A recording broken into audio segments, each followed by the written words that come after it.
नमस्कार, आप देख रहे हैं बिज़नेस टुडे बाज़ार। मैं हूं हर्ष शर्मा, एक बार फिर आपके सामने हाज़िर हूं मैं बड़ी खबर लेकर। अब आप देखिए मोदी 3.0 में क्या होगा?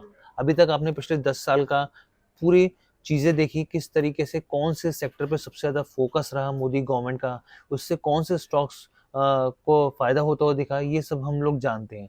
लेकिन अब 3.0 में क्या होगा? क्योंकि आने वाले दिनों में जिस तरीके से खबरें हैं कि 8 से 9 तारीख को शपथ ग्रहण हो सकता है सरकार का, उसके बाद जिस तरीके से पोर्टफोलियो डिवाइड होंगे और आने वाले 100 डेज़ में जो सबसे बड़ा एजेंडा रहेगा, क्योंकि मोदी सरकार 100 दिन के एजेंडे पे सबसे ज़्यादा फ़ोकस करती है, उसी में बहुत सारी चीज़ें क्लैरिटी मिलती है कि आगे की रणनीति क्या होगी, कौन से ऐसे सेक्टर में यहाँ पे सबसे ज़्यादा फ़ोकस रहेगा और उससे कौन से स्टॉक्स हैं जिन पे सीधा असर पड़ेगा। तो ये 100 डेज़ जो हैं वो बहुत इम्पोर्टेंट है और ऐसे में यहाँ पर जो कई ब्रोकरेजेज़ हैं उन्होंने रिपोर्ट जारी करी है इन 100 डेज़ को ध्यान में रखते हुए कि कहाँ पर मोदी 3.0 का फ़ोकस हो सकता है, कौन से सेक्टर्स हो सकते हैं और कौन से ऐसे स्टॉक्स हैं जो सीधे तौर पे इस पे टच होंगे।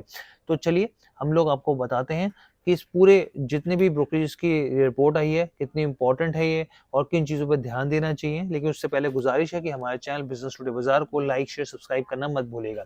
तो देखिए, जैसे कि हम सब जानते हैं, मोदी गवर्नमेंट का सबसे ज़्यादा फ़ोकस कैपेक्स पे रहा है, कैपिटल एक्सपेंडिचर पे रहा है। क्योंकि ये जो सेक्टर है सिर्फ़ एक सेक्टर नहीं है, इसके साथ कई सेक्टर और जुड़ते हैं यहाँ पे। तो इसलिए ये एक इकोनॉमी कहें कि अर्थव्यवस्था को चलाने के लिए सबसे इम्पोर्टेंट यहाँ पर एक फैक्टर और एक सेक्टर के तौर पे माना जाता है। तो मोदी सरकार का फ़ोकस जो है सीएलएसए की रिपोर्ट के मुताबिक कैपेक्स पे रहेगा, यानी कैपिटल एक्सपेंडिचर पे रहेगा।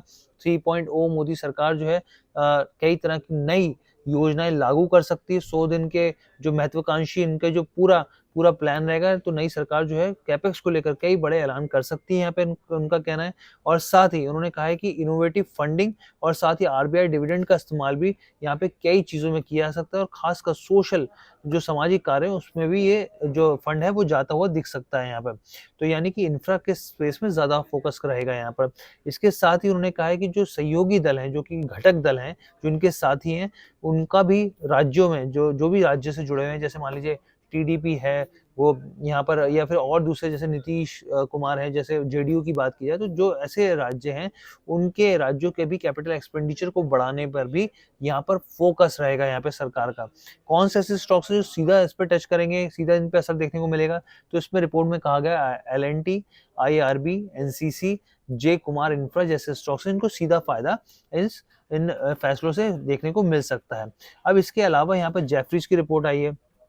हाउसिंग फाइनेंस कंपनियों के ऊपर हमने पीछे देखा है कि मध्यम वर्ग के लिए खासकर जो सस्ते घरों को लेकर मोदी सरकार काफ़ी फ़ोकस रही है और कोशिश कर रही है कि एक आम इंसान आसानी से घर खरीद सके। ऐसे किफ़ायती हाउसिंग स्कीम लेकर आई थी यहाँ पर। तो अब यहाँ पे क्या है कि मोदी सरकार जो है एक और यहाँ पर किफ़ायती हाउसिंग स्कीम जो है वो लॉन्च कर सकती है और नई स्कीम में सुधार होने से जो इस सेगमेंट में और कई तरह के हाउसिंग फाइनेंस सेगमेंट में फ़ायदा होते हुए मिल सकता है यहाँ पे। उन स्टॉक्स को तो फ़ायदा मिलेगा जो सीधे जुड़े हुए हैं इससे, साथ में और भी जो स्टॉक्स हैं उनको फ़ायदा होता मिल सकता है। इसमें से कुछ स्टॉक्स हैं जैसे कि होम फर्स्ट फाइनेंस हो गया, आवास हो गया, इनको सीधे तौर पे फ़ायदा मिलेगा। और इसके अलावा मिड साइज़ टिकट वाले जो बड़े हाउसिंग फाइनेंस कंपनीज़ हैं, जैसे कि एलआईसी हाउसिंग फाइनेंस हो गया, कैनफिन होम्स हो गया, उनको भी फ़ायदा यहाँ पे मिल सकता है। यानी कि आवास होम हो गया, होम फर्स्ट हो गया, कैनफिन होम्स जो है यहाँ पे जेफरीज की पसंदीदा स्टॉक्स यहाँ पर रहेंगे यहाँ पर। इसके अलावा उनका कहना है कि जो एनर्जी सेक्टर है, क्योंकि एनर्जी सेक्टर पे भी बहुत ज़्यादा इम्पोर्टेंट है और बहुत ज़्यादा फ़ोकस किया जा रहा है यहाँ पर। तो गैस सेक्टर को काफ़ी पॉज़िटिव नज़रिए से देखा जा रहा है। यहाँ पे सिटी की रिपोर्ट आई है। 100 डेज़ के एजेंडा में ये भी हो सकता है कि एनर्जीज़ को लेकर, एनर्जी सेक्टर को लेकर कई बड़े ऐलान हो सकते हैं। इसमें उन्होंने पसंदीदा स्टॉक्स की बात करें तो गेल हो गया, आईजीएल हो गया और एमजीएल हो गया। गैस से जुड़े जो सेक्टर हैं उनसे उनसे जुड़े जो स्टॉक्स हैं उनमें एक अपसाइड इनको दिख रहा है, इनका ये मानना है यहाँ पे। और इनका ये भी कहना है कि आगे चल के कंसोलिडेशन हो सकता है सिटी गैस डिस्ट्रीब्यूशन के सेक्टर में। और साथ ही इनका ये भी कहना है कि एनडीए सरकार जो है गैस को जीएसटी के दायरे में ला सकती है, जो कि एक बड़ा असर देखने को मिल सकता है। जीएसटी के अगर दायरे में आती है गैस, एनडीए सरकार लेके आती है, तो ये काफ़ी बड़ा सरकार की तरफ से देखिए, क्योंकि हमने लगातार देखा पहले जीएसटी जिस तरीके से रेवेन्यू कम था, लेकिन अब देखते-देखते बढ़ता चला जा रहा है।